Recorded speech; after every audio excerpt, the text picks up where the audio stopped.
Amy, let me tell you about a magical place that is so exactly designed to be enclosed space, year-round fun for the whole family that I bet you already know what I'm going to say before I even say the name. Let's say it together on 3. 1, 2, 3. Great Wolf Lodge. You got it, Amy. My kids loved Great Wolf Lodge when we went. You probably already know that it has a huge indoor water park with a wave pool, lazy river, a bunch of massive water slides. But then your pack can hit the other attractions because wait, there's more. Great Wolf Lodge has adventure-packed attractions like Magi Quest, a live-action game kids can play throughout the lodge, plus the Northern Lights Arcade. Spent some quality time there, so your kid who loves the lazy river and your kid who loves fantasy games will both have a great time. Great Wolf Lodge also offers great dining options and complimentary daily events like nightly dance parties, all under one roof. Unpack the car once and you're settled in to have fun. And with 22 lodges across the country, you're always a short drive away from adventure. We've both had such great times at Great Wolf Lodge, so bring your pack together at a lodge near you. Learn more at greatwolf.com and strengthen the pack. This week, we're bringing back one of our favorite interviews from the last year, which was Michaeleen Doucleff. She's the author of Hunt, Gather, Parent. And this is a book that people talk about in our Facebook group and just comes up in conversation so often. I thought it was worth re-upping. You think when you pick up this book that it's going to be another one of these books that's like everybody else does it better than you, and you need to change what you're doing and do this more and differently and introduce escargot at an earlier age. And it's not that. This book is very much other people are doing it easier than we are because they never got the crazy idea that they were supposed to complicate it and make it harder than it needs to be. Yeah, we always say that in the best of interviews, we really try to solve problems, not introduce new things. So this isn't, instead of what you're doing, do these 10 other things, which sometimes, we'll get parenting books. And I think this isn't it because it's sort of, here's how to put more on your plate. Right. And what I really like about this book and this interview is that here's how to do less and get the same or better results. That is always what I'm looking for in an interview. I needed the reminder in this. She interviews people in one tribe called the Hadzabes, and something she noticed while working with them is that they gave children many, many fewer instructions per hour. They weren't just all over them. They said very little. So she clocked it as a researcher. She clocked it. The moms were doing an average of 3 instructions an hour, as in putting your shoes, hurry up, finish your toast, that kind of stuff. 3 an hour. Not 3 a minute, as it turns out. 3 an hour. Yeah. Then she clocked herself. She was doing 60 to 100 instructions per hour to her 2-year-old. She told us about that in this episode. I decided to do a little research of my own. Let's just say it wasn't pretty. And I needed this reminder of oh yeah, I'm supposed to be saying less per hour. So I'm going to revisit that and do that again. Yeah. This is a great interview and we hope you all enjoy it. Hello, everyone, and welcome to Fresh Take from the What Fresh Hell podcast. This is Margaret. And this is Amy. And today we are talking to Dr. Michaeleen Doucleff. She's here to talk to us about her new book, Hunt, Gather, Parent. Michaeleen is a correspondent for NPR's Science Desk, and she was part of a Peabody Award-winning team that covered the Ebola outbreak in West Africa.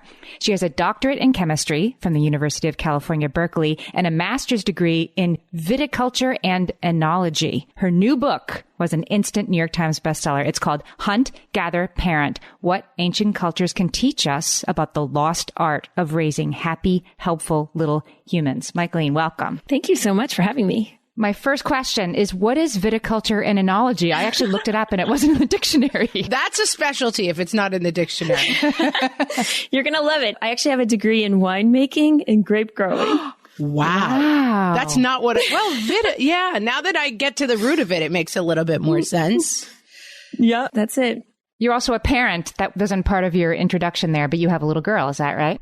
Yes, Rosie. There are some parenting books that are like, hey, not only are you not doing a good job, but somewhere, someone far away is doing a great job. And that person is not you. And I think in approaching this book, I might have come in with a little bit of that, is this going to tell me that everyone's doing it better than me? I want to say this is not that book. What brought you to this particular book? So, like I said, I have a little girl, Rosie, and right now she's 5. But when this all started, this journey, she was 2.5, 3. And she was having a lot of tantrums, like every day, a couple times a day. And my husband and I had no idea how to handle them. In fact, I would read all these stuff in books and online, and I felt like everything I was doing was making it worse. And it got to the point where I'd pick her up and she would just slap me across the face, multiple times a week. And I would actually duck. I have been there. Yeah. And at the same time, like you said, I'm a global health correspondent for NPR, and we were doing stories. I cover, lots of different parts of the world, and they sent me down to the Yucatan, to a small Mayan village, to actually do a story about children and paying attention. But when I was down there, I just realized, oh my gosh, there's a whole bigger story here. The moms there just kind of blew me away with their parenting. There was one mom in particular, Maria Tumborges, who she just had this way of interacting with her children that was just calm and confident. There was no arguing, yelling, bickering. I mean, I was shocked.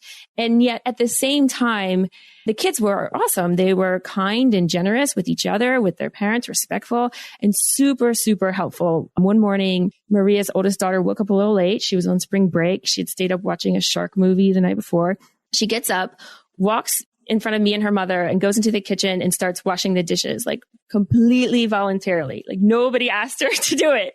And Maria wasn't even that shocked by it. She was like, well, she's 12 and she knows what needs to be done, so she does it. And so I was I couldn't even get my kid to not hit me, and I was and I was watching these moms really, I mean, I hate to say it, but make it look kind of easy. And so I left there really wanting to know more, not being able to find it in parenting books, but being able to find it a little bit in academic studies. But what I realized was this form of parenting was not unique to the Yucatan by any stretch of the imagination. In fact, it's a super common way of interacting with children that parents have turned to for hundreds, probably thousands of years. And so I really wanted to learn more, and I really wanted to learn how to relate to Rosie in a way that didn't create so much conflict and power struggles. If you're looking at stuff and wondering if it's good advice or if it's going to work for you, how many centuries have people been doing it? That's a pretty good indicator of whether or not it's a good practice. Yeah. And I would add to that, if it crops up in multiple places, right? In the book, we go to the Arctic, we go to the Tanzanian savanna, to the Yucatan, and you see this. I mean, every place is different, clearly, but you see these common threads. And to me, that's whoa. Something must be working, right? In these very different, all the parents kind of do the same thing. You kind of argue in the book, Michaeleen, which really stuck with me, that it is in fact the Western style of parenting. We sort of center ourselves, the way we do things, with the mom and two kids waving goodbye while the dad walks down the sidewalk to get on the train to the city to go to work, that's the way it's always been, quote unquote, that's the model that you're working toward. And we're so sort of blindered by that we don't even know what we don't know. And you talk about that the Western style of parenting is weird parenting. Can you talk about that acronym and what that means? Yeah. So we do think that our way of doing it is kind of deeply rooted, in tradition, and it's anything but. It's very, very new. And several researchers, anthropologists and psychologists have compared Western style parenting to many different parts of the world. And they come up with this acronym WEIRD because we are actually the exception to the rule. And so WEIRD stands for Western, educated, industrialized, rich, and democratic. So it really is this Western Europe, America, Australia, and Canada, right? And if you look at the way we do, there's about 50 to 60 things that we do that you just don't find anywhere else in the world, and you don't find throughout human history. So they're very new, 100, 200 years old. And I argue in the book that some of the things go against children's natural instincts and the way that they've kind of been designed to relate to their parents. And I think that that's one of the things that causes so much exhaustion, number one, but also so much conflict, because we are kind of constantly fighting children's natural instincts. I think that's right. And I think it is important that it's a little bit recent, because we talk also about both of our grandparents did not parent the same way we do. And can you give us a couple of really tangible examples that people would go aha, yes, that makes sense to me? Yeah. And, I'm glad you bring up grandparents because my grandfather did not parent me this way. My mom kind of did, and I see it in my mom, but not my grandfather. So one of the huge things is this constant stream of praise. And you could even actually expand it out to just constant stream of instruction, including praise. I actually recorded myself a bunch of times, first by accident, and then I started doing it intentionally just to actually listen to how much verbal instructions I'm giving Rosie. And, it is a constant good job. Oh my gosh, you're so amazing. And oh, that's great. And then there's also the don't do this, don't wave that stick around. Don't put your fingers in your mouth. Come over here. And this is super weird. My grandfather did not treat me this way. Capital W. Yes. And it is, especially for the little ones, I think just stressful, right? I mean, I wouldn't want to be told what to do all the time or even praised all the time. And I remember being with my grandfather and being like, whoa, this is really relaxing because he's just not telling me what to do all the time. So that is a huge thing that's crazy. The other thing that we do is that we think we need to keep children busy, that we need to manage their time, right? That we couldn't just go about our lives and our work and let children kind of hang around or tag along and let them kind of figure out what to do. So we are schedule so many activities.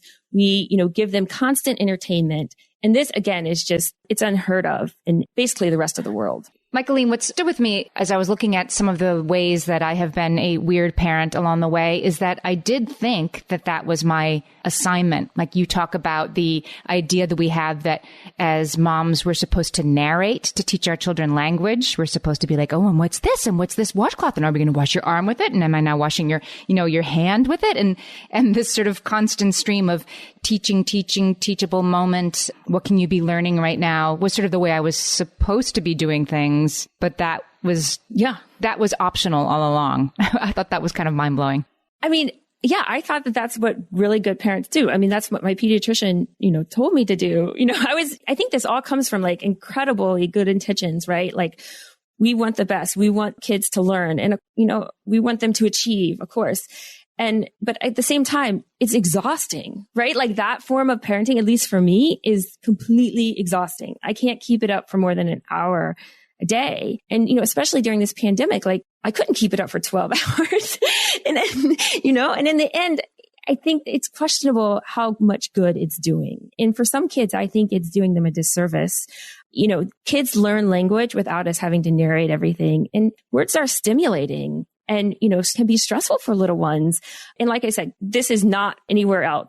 And yet, all Mayan kids learn to speak Spanish and Mayan, right? And, the Tanzanian kids learn to speak the Hadzabe and Swahili and English, So I think we can just let go of a lot of what we think is kind of the right way to do it and start to look more at the relationship. So is this stressful for me? Is this stressful for the kid? Is this causing conflict? A lot of the moms just kept saying, look to the relationship. Is it improving the relationship? And I think that I want to touch a little bit more on, is that stressful for me when we come back? Hellions, it's time for some spring cleaning, and I don't just mean the coat closets. Doing your financial spring cleaning can actually be super easy when you let Monarch do your financial spring cleaning for you. One dashboard that gets your entire financial life organized. No more clutter, no more mess, no more logins scattered everywhere, just accounts, investments, property, and more, all in one place. Get your first year of Monarch for half off, just $50 with promo code FRESH. Monarch allows you to look not only at what you've already spent, but also to plan for the future. With Monarch, you can set savings goals, plan for big purchases, and notice spending trends before they become a problem. I can generate cash flow reports that show me what we spent this quarter, this month, what we're probably going to spend next month, and feel prepared, organized, and knowing how to plan for the future. No more surprises and a lot more clarity. Try Monarch. Use code FRESH at monarch.com to get your first year half off at just $50. That's 50% off your first year at monarch.com with code FRESH. All my kids learned to swim when they were little. It was super important to me that they be confident and safe in the water. There was only one problem with that, taking them to swim lessons. I mean, the pools were freezing. There were always cranky adults doing laps right there. And it was definitely not, for any of us, what you would call fun. Amy, Heard. But now there's Goldfish Swim School. Goldfish takes a really thoughtful approach to swim lessons, combining research-based teaching with a warm, kid-friendly environment that actually helps kids thrive in the water. Every detail at Goldfish is thoughtfully designed to create a golden experience, from shiver-free, warm indoor pools to comfy waiting areas for parents to professionally trained lifeguards on deck. Goldfish uses an approach called the science of swim play, which combines guided play with proven teaching techniques to help kids learn to swim, build water safety skills, and gain confidence all at their own pace. Lessons are designed to meet kids exactly where they're at. If you've been thinking about swim lessons or just wondering where to start, this is a great opportunity. Right now, Goldfish Swim School is offering a waived membership plus your child's first lesson free at participating locations. Just visit goldfishswimschool.com/free to find a location near you and enroll using promo code FREE. That's goldfishswimschool.com/free, promo code FREE. This is what I was kind of trying to say about the book earlier. It's not just that like, oh, these other people are doing it better and they've unlocked a secret. It's that this is a much less stressful version of parenting.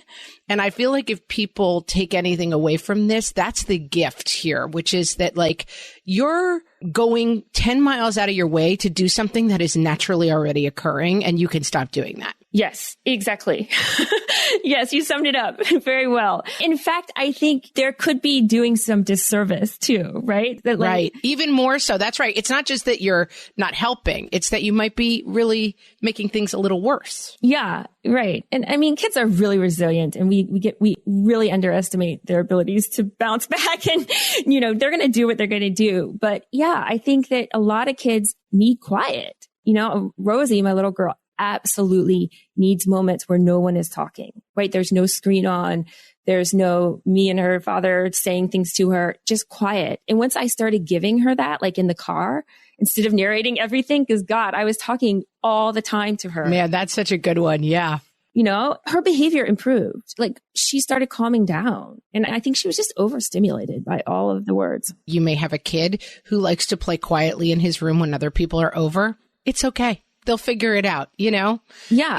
Some kids need a lot of quiet. You know, she would be like playing in the living room while I was cooking dinner or something. And I would actually have to like actively stop myself from going over there and telling her something, right? Like, oh, why don't you do this with the book? Or why don't you color this? And then I started realizing, like, why am I like inserting myself? Like every time I insert myself, I just give an opportunity for resistance and conflict. And so I just started having much more confidence in her ability to figure things out. You know, many cultures, they just think that kids learn things on their own through exploration, right? And there's actually a lot of studies that say that if you interfere with a child when they're trying to like do a task, like color something or, you know, do something in the kitchen, you will actually demotivate them. And the time they spend and the focus they spend on it will go down. So I think we really underestimate their ability to learn on their own. They need us nearby.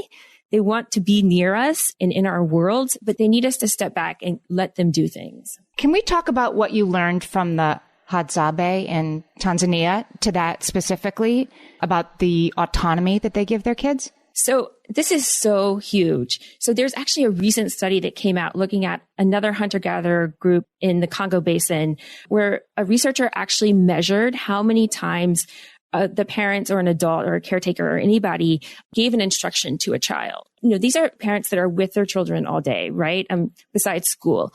And it was incredible to me. It was like on average of 3 commands per hour. And actually the little ones got more commands than the older ones, because they thought that as kids grow up, you know, they should already know what to do. And almost all these commands were requests to help. And like help were like, oh, hold this cup or go get the water. So including kids in activities that teach cooperation and working together. But otherwise, the kids are allowed to make their own decisions and move around and do what they need to do as long as they're respecting others and being helpful. So I did the same experiment with myself, where I like recorded myself and counted like how many commands. And I was clocking in at like 60 to 100 an hour. It was wow, incredible, because I didn't even realize I was doing it, right? It was just like, you know, don't stand there, or come over here, or get your shoes, you know, and it was just kind of this constant stream. And so one of the things I started doing with Rosie was actually restricting myself to 3 commands an hour. Wow.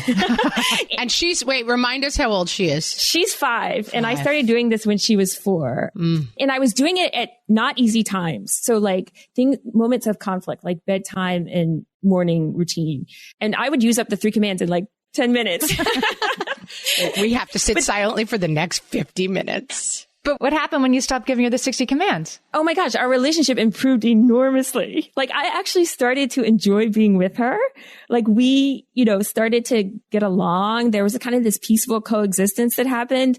But I have to also say that I could use nonverbal commands. So these are huge around the world. So like a look. I mean, the look is so powerful. Like you don't have to say something to a child. They already know what's right. They just, you just have to remind them what's right. And all you need is like one good look at them with, with everything you want to say or scream at them, just put it into your face. And it's so powerful. And they can't argue with your face. They can try, but it won't work, right? Because you're not talking. It stops you from getting into something that happens a lot with kids, especially that age, is like it draws you into a negotiation or it draws you into conflict. Yeah. That's right. Like you don't really... The less you engage, the less room there is for that. Yeah. And, engaging with them in negotiation and conflict is only teaching them to negotiate with you, right? I mean, that is just all you're telling them is like, oh, I'm up for negotiation. I'm somebody you can negotiate with.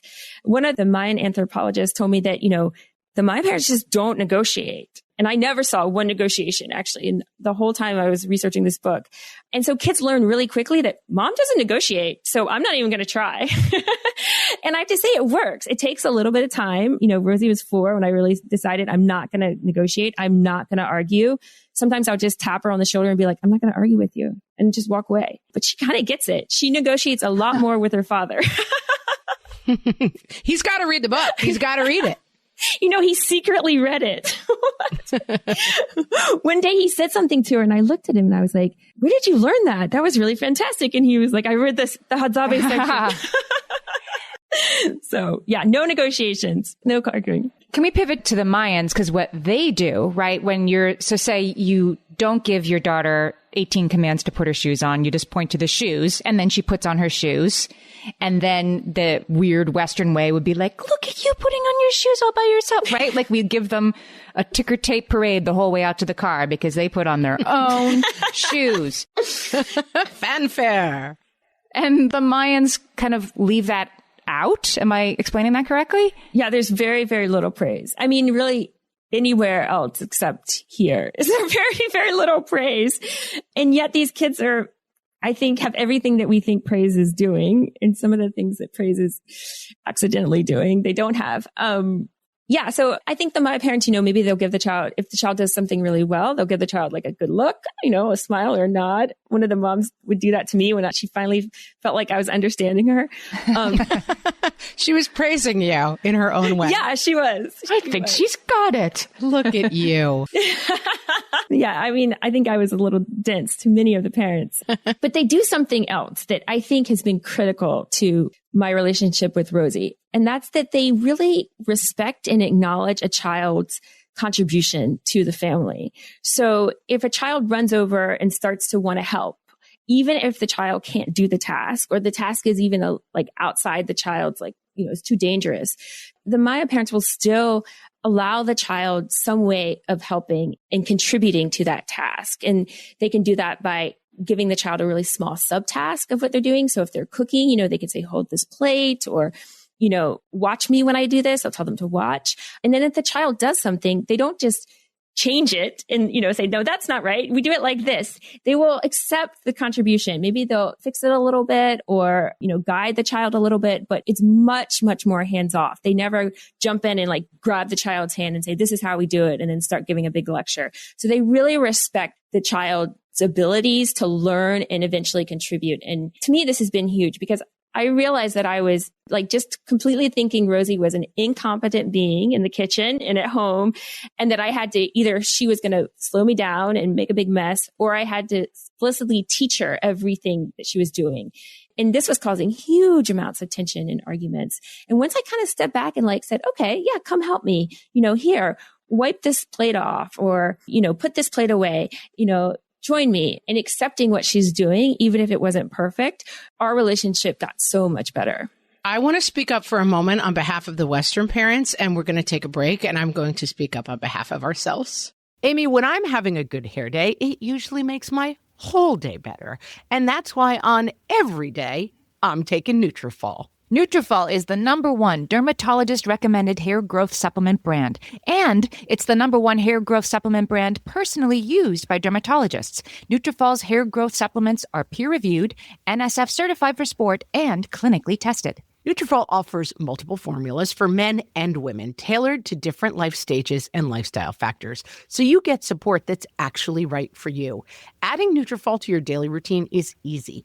Order online, no prescription needed, with automated deliveries and free shipping to keep you on track. Let your hair be one less thing to worry about. See visibly thicker, stronger, faster-growing hair in 3 to 6 months with Nutrafol. For a limited time, Nutrafol is offering our listeners $10 off your first month subscription and free shipping when you visit Nutrafol.com and enter promo code LAUGHING. That's Nutrafol.com, spelled Nutrafol.com, promo code LAUGHING. My favorite skincare products actually feel more like self-care, like they're so nice to put on and they smell so good that I'm actually happy when I get to that part of my day.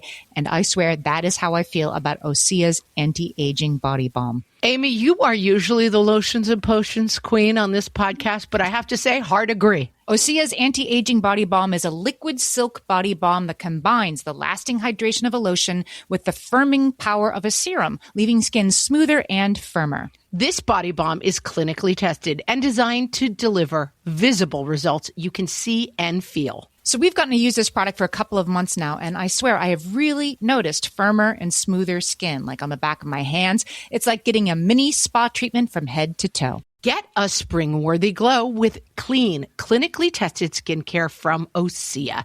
And right now, we have a special discount just for our listeners. Get 10% off your first order site-wide with code FRESH at OseaMalibu.com. That's 10% off your first order with code FRESH at OSEAMalibu.com. In my grandparents' generation, my grandmother was one of 13 kids at the turn of the century. Mm-hmm. The role of children was so different. The role of children was like, you better figure this out quick because we need your hands to till this earth and put out these crops. Definitely. We have a very different relationship with our kid, which is like, you're kind of in the way of what I'm trying to do, which is my job that doesn't involve you. Our agriculture and social system has profoundly changed in the last 100 years. Absolutely. The problem is, though, the kids haven't really changed. Right. So I'm not saying like, so this doesn't count for you. It's just like, we're not inventing something. We're kind of getting back to something we've lost for a pretty specific reason. Yeah. We're getting our kids these plastic lawnmowers, right? And these like little Tykes, knives when they should just have, like pretend things. Their subtasks should be actual. Yeah. Is what the Maya people would say, right? I mean, I think kids know the difference, right? The kid wants the real thing. They know that it's fake, right? And how can you contribute with something fake? I really genuinely believe, and there's a lot of data to show this, that young children have a very strong desire to help and contribute and cooperate with people that love them. And when they don't, they get upset about it. And what happens is over time, that desire is eroded. And that is very specific to the Weird West, is that by the time kids are 7, 8, they no longer want to help. But in fact, in many, many cultures, it's not true. That desire continues and they become much more competent in helping. And so, I think that that's one of the things we've lost, is this ability to nurture helpfulness in kids instead of like eroding it. We wait. Yeah. I think that's really interesting. That idea of like, we've just lost something that is natural. This is not like we're layering something on top. Yeah. And I think the same is true when you talk about emotional intelligence. So can you talk a little bit about Inuit emotional intelligence and that aspect? Yeah, this was such a big shift in my mind. So one of the things that really stood out is this idea. So first of all, that we kind of underestimate children's physical abilities, which is kind of getting at this idea of like not letting them help, not realizing how quickly they can learn to do something, like cook even. But we overestimate their emotional abilities and their emotional intelligence. And so we think that like little 18-month-olds and 2-year-olds can control their anger, which is something that like I couldn't do even at like 40 sometimes. It's a really hard thing to do. Same. I am just learning it, really, to be honest. If I can learn it at 44, anyone can learn it. But I think what the parents told me over and over again is that they expect children to have tantrums, to hit you, to be disrespectful, because children are these illogical, irrational beings. And they're not. It is your job as a parent to teach them that, to teach them how to settle themselves down, to not hit you. And you do that by showing them that, not by telling them that, which is what I was trying to do, right? Like, would you settle down? Would you stop? What can I do? How can I help you? But in fact, what I needed to do with Rosie was just be calm myself and not meet her emotional outbursts with my own high energy and emotional outbursts, so to speak. Oh, this is a hard one. This is a real hard one. It is very hard. So would an Inuit kid not get to the point where they're striking their parent across the face anyway? Or does the Inuit parent just react differently? The little ones, so when we were with this wonderful family, Sally was a grandmother there. She had a little 18-month-old grandchild, a little boy, and he was like Rosie, right? Like super high energy and willful and, exploratory. And I think he was pulling the dog's tail, a little terrier's tail. And she picked him up and said, we don't do this. And he scratched her face to the point where it was like bleeding. And I saw her cringe, and she kind of peeled his fingers off her face and said in like the calmest voice, like, you don't understand that this hurts me. Which first of all is crazy, like, whoa, that she gets that the kid is not personal, right? And then she said, we don't do this. We don't treat each other like this. And she kind of flipped him over and did this, like, pat him on the butt a little bit gently and then kind of flew him around like an airplane. And then that was it. Wow. And what I realized from watching her, which was she and this other mom, Elizabeth, just taught me so much. What they taught me is that when Rosie was upset, I needed to be there for her, but I needed to bring the energy way, way down and almost treat her like this little tiny precious butterfly on my shoulder and just be super calm, super gentle, and let her have that emotion, like let her be angry, but show her how to find the calmness in herself.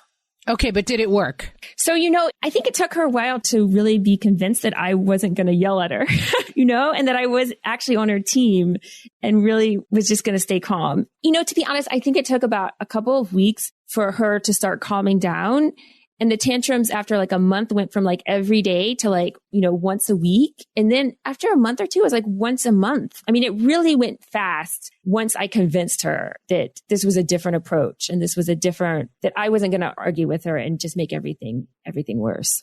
This is the Achilles heel of all parenting advice, which is like you try it 3 times and you're like, nope, that didn't work. All right, moving on. I guess I'll go, Because they'll be like, no. I push the jack in the box and then the jack in the box pops up and then the jack in the box doesn't pop up. You don't walk away. You crank it faster. That's right. The kid's still like, I know that jack in the box is in there. I'm not going to stop looking. I'm not going to stop cranking. Exactly. But I think this is actually something that's weird, that we think these things are so fast. And like, we put up a chart on the wall, a chore chart, and kids start doing chores, right? Like, no, like these things are skills, right? Learning to calm yourself down is a skill, and it takes practice and time and modeling, right? And it may be for some kids something that they work on for a lot of their lives. I mean, people also have very different set points. Like, exactly.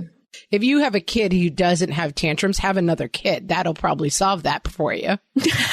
Exactly. And the moms and dads told me this over and over again. I would say, well, what age does this happen? And when does she stop having a tantrum? And they were like, well, it just depends on the kid. Like this idea of like 5-year-old, 6-year-old developmental milestones. Again, weird.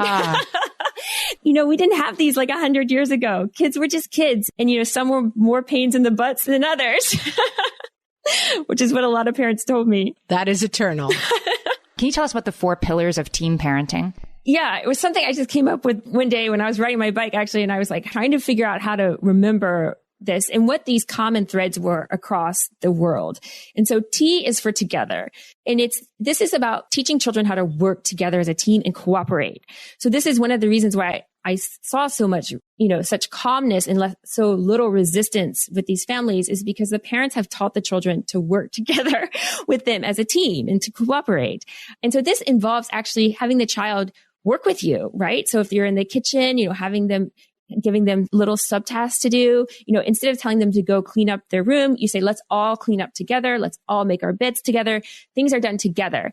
And I have to say, this does not have to be and is often not the mom and the dad. This is anybody that loves the child and is taking care of the child. A neighbor, a grandparent, a nanny, another child, another sibling. I mean, in fact, in many places in the world, the mom and the dad play a much less role than they do here. But it's just this idea that kids are hardwired to work together. This was what makes us humans, Homo sapiens, is that we love to cooperate and we want to learn how to do that. And so when we constantly push kids to be independent and do things by themselves, we create a lot of conflict. So E is encourage versus force. So the book gives you like a whole suite of tools to try to encourage the proper behavior over time. It takes time. It's not instantaneous. Instead of forcing children, forcing creates conflict, but it also demotivates children, right? You don't like to be forced into doing something. You like to feel like you have a choice and that you figured it out yourself. A is autonomy, which we've talked about. But this is different than independent.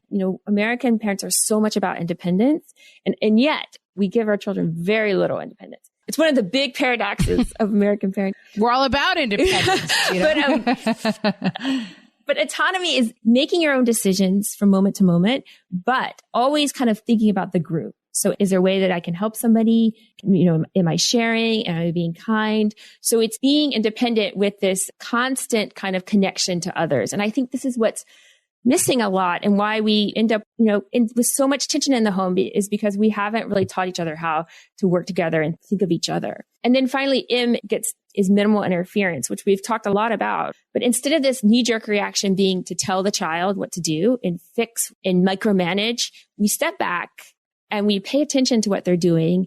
And then we only help or say anything, interfere when they really need it. And then it's a very gentle interference. That's such a cornerstone that I took away from this, that idea of like, let's wait for a minute. We don't have to be involved with every second. It's just an interesting perspective shift. Yeah. And I think kids will surprise you. I mean, Rosie surprises me a lot when, I want to jump in and then, I think I heard on a podcast once that like the magic happens, right after we want to interfere, right? That the kid learns to grow and because that's when they're kind of pushing their own boundaries. And again, they're going to push back too. We say all the time, there's something on the other side of boredom. It's not that they're suddenly going to be like, oh, thank you, mother, for this wonderful opportunity to finally be myself. Like, that's not the moment you're looking for. You're looking to find a practice that helps facilitate this stuff. Yeah. And you can do less, right? I mean, you can step back and take a break. Sounds good. Read a book, During the pandemic, we came up with this idea of never interrupt a happy quarantined person. Yes. And I think that's what it is. It's never interrupt a happy child, right? Never say to the baby, like, oh, look at this. Like, let them, look at the lint on the rug for as long as they want to. Absolutely. One of the moms in the Arctic kept saying, just leave her alone. Like she's not grumpy. Why are you bothering her? Absolutely. So we've been talking to Michaeleen Doucleff. Her book is called Hunt, Gather, Parent, What Ancient Cultures Can Teach Us About the Lost Art of Raising Happy, Helpful Little Humans. Michaeleen, tell us about what you're working on now and where we can find you on the internet. So I'm back at my job at NPR covering mostly COVID, but I'm hoping to do more parenting stories. And I'm also looking to like open up our view of, what American parenting is because we have so many different voices in our country, right? And I think it would be great to value those and hear more from those. And so if anybody wants to email me and wants me to do a story about, their parenting advice that kind of goes against the weird way, I would love to hear from them. It's mdoucleff@npr.org. I'll put the link to that in the show notes. Michaeleen, this book is fascinating. I'm so glad we got to talk to you today. This is just our style, this book. Thanks so much for being with us. Thank you so much for having me. It was a real pleasure.